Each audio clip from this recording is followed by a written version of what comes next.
دیا جاتا ہے جب اللہ کے رسول حجرہ عائشہ کے اندر تشریف لاتے ہیں۔ حضرت عائشہ رضی اللہ تعالیٰ عنہ پوچھتی ہیں کہ اللہ کے رسول جناب محمد رسول اللہ صلی اللہ علیہ وسلم، یہ یہودیہ عورت ایسے ایسے بتا رہی تھی کہ لوگوں کو یا مرنے والوں کو ان کی قبروں کے اندر عذاب دیا جاتا ہے، تو کیا مردوں کو یا مرنے والوں کو ان کی قبروں کے اندر عذاب دیا جاتا یا نہیں دیا جاتا؟ اللہ کے رسول کو اس کے بارے میں علم نہیں تھا۔ کچھ دنوں کے بعد وحی نازل ہوتی ہے، اللہ رب العالمین کا پیغام نبی کے پاس آتا ہے، اللہ رب العالمین اپنے نبی کو بتلاتا ہے کہ ہاں قبروں کے اندر مردوں کو عذاب دیا جاتا ہے۔ تو اللہ کے رسول جناب محمد رسول اللہ صلی اللہ علیہ وسلم نے حضرت عائشہ رضی اللہ تعالیٰ عنہ سے اور امت کے تمام افراد سے، صحابہ کرام سے فرمایا کہ نام عذاب القبر حق، ہاں عذاب قبر یہ برحق ہے اور لوگوں کو ان کی قبروں کے اندر عذاب دیا جاتا ہے۔ یہی وجہ ہے کہ اللہ کے رسول جناب محمد رسول اللہ صلی اللہ علیہ وسلم ہر نماز کے بعد، تشہد کے بعد اللہ رب العالمین سے قبر کے عذاب سے پناہ مانگا کرتے تھے۔ اور اللہ کے رسول جناب محمد رسول اللہ صلی اللہ علیہ وسلم نے کافروں کو قبر میں عذاب دیا جاتا ہے جس کو انس و جن کے علاوہ تمام مخلوق سنتی ہے۔ اللہ کے حبیب جناب محمد رسول اللہ صلی اللہ علیہ وسلم بنو نجار کے کسی قبیلے کے پاس سے گزر رہے تھے یا ایک باغ کے پاس سے گزر رہے تھے۔ آپ ایک کھچر پر سوار تھے کہ اچانک آپ کا کھچر بدک اٹھتا ہے، قریب تھا کہ کھچر آپ کو زمین پر گرا دے۔ اللہ کے رسول جناب محمد رسول اللہ صلی اللہ علیہ وسلم نے اپنی نگاہ کو ادھر ادھر دوڑائی، دیکھا کہ 4 یا 5 یا 6 قبریں موجود ہیں۔ اللہ کے حبیب جناب محمد رسول اللہ صلی اللہ علیہ وسلم نے اپنی امت سے اس بات سے خطاب کرتے ہوئے فرمایا کہ فرولا قیامت کے دن ہمارے کام آئیں گی، ہمارے قبر کا سہارا بنیں گی اور ہمیں اللہ رب العالمین کے عذاب سے قبروں کے اندر بچائیں گی، محفوظ رکھیں گی۔ اللہ کے رسول جناب محمد رسول اللہ صلی اللہ علیہ وسلم کا فرمان ہے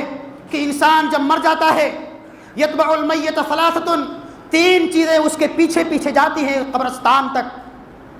اہلہ ومالہ وعملہ، اس کے گھر والے، اس کے اعزاء اور اقارب، اور اس کا تھوڑا موڑا مال، اور اس کے نیک یا برے اعمال اس کے ساتھ جاتے ہیں۔ فیرجع اثنان، 2 چیزیں اس کے ساتھ لوٹ کر کے واپس چلی جاتی ہیں، ایک اس کے اعزاء اور اقارب، اس کے اعزاء اور اقارب، اس کے گھر والے، اس کے دوست احباب قبرستان سے اس کو دفنا کر کے واپس چلے جاتے ہیں، اور اس کا مال جو چارپائی وغیرہ کی شکل میں ہوتا ہے، کفن وغیرہ کی شکل میں ہوتا ہے، وہ قبرستان سے واپس چلا جاتا ہے۔ وَيَبْقَى وَاحِدٌ، صرف ایک چیز باقی بچتی ہے، وہ چیز کیا ہوتی ہے؟ عملہ، انسان کا اچھا اور برا عمل اس کے ساتھ باقی بچتا ہے۔ اگر انسان اس دنیا کے اندر نیک تھا، نمازی تھا، روزے دار تھا، تقوی شعار تھا، حاجی تھا،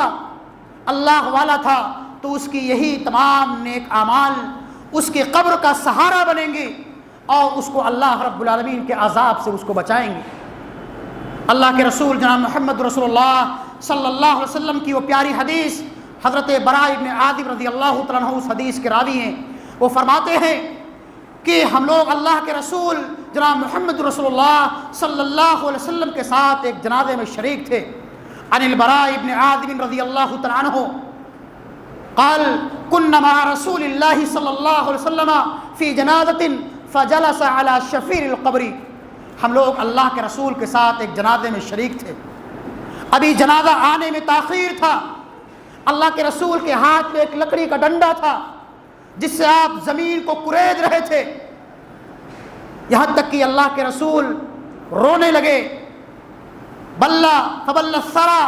اتنا آپ نے رویا، اتنا رویا کہ زمین مٹی وہاں کی مٹی آپ کی آنسو سے بھیگ گئی، مٹی تر ہو گئی۔ آپ نے اپنے سر مبارک کو اوپر اٹھایا اور اپنے صحابہ سے ارشاد فرمایا استعیذوا باللہ من عذاب القبر، اے میرے صحابہ، اے میری امت کے لوگوں، تم اللہ رب العالمین سے اس قبر کے عذاب کے بارے میں اللہ سے پناہ طلب کرو، اس لیے کہ اس قبر میں کوئی کسی کا پرسان حال نہیں ہوگا، کوئی کسی کا ساتھی نہیں ہوگا۔ اسی طرح سے ایک روایت کے اندر ہے، حضرت ابن ماجہ کی روایت ہے حضرت براء بن عازب رضی اللہ تعالیٰ عنہ اس حدیث کے راوی ہیں، وہ فرماتے ہیں کہ ہم لوگ اللہ کے رسول کے ساتھ ایک جنازے میں شریک تھے، كنا مع رسول اللہ صلی اللہ علیہ وسلم في جنازة فجلس على شفير القبر فبكى حتى بل الثرى ثم قال يا إخواني لمثل هذا فأعدوا. اللہ کے رسول جناب محمد رسول اللہ صلی اللہ علیہ وسلم ایک قبر کے پاس بیٹھ گئے. آپ کے ہاتھ میں لکڑی کا ایک ڈنڈا تھا جس سے آپ مٹی کو کرید رہے تھے اور رو رہے تھے، یہاں تک کہ قبر کی مٹی آنسوؤں سے بھیگ گئی. آپ نے اپنے سر کو اٹھایا اور فرمایا کہ اے میرے صحابہ، اے میری امت کے لوگوں،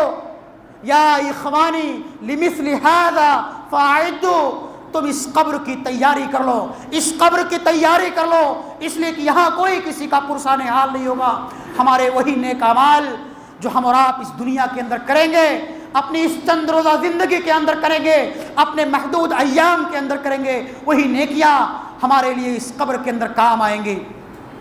ہم اور آپ مر جائیں گے، نیکیوں کے راستے بند ہو جائیں گے.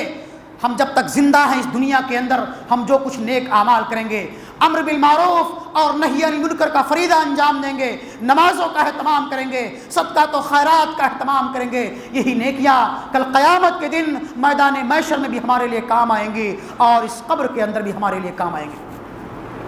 حضرت عثمان بن عفان رضی اللہ تعالیٰ عنہ کے متعلق آتا ہے کہ کان عثمان رضی اللہ تعالیٰ عنہ اذا وقف علی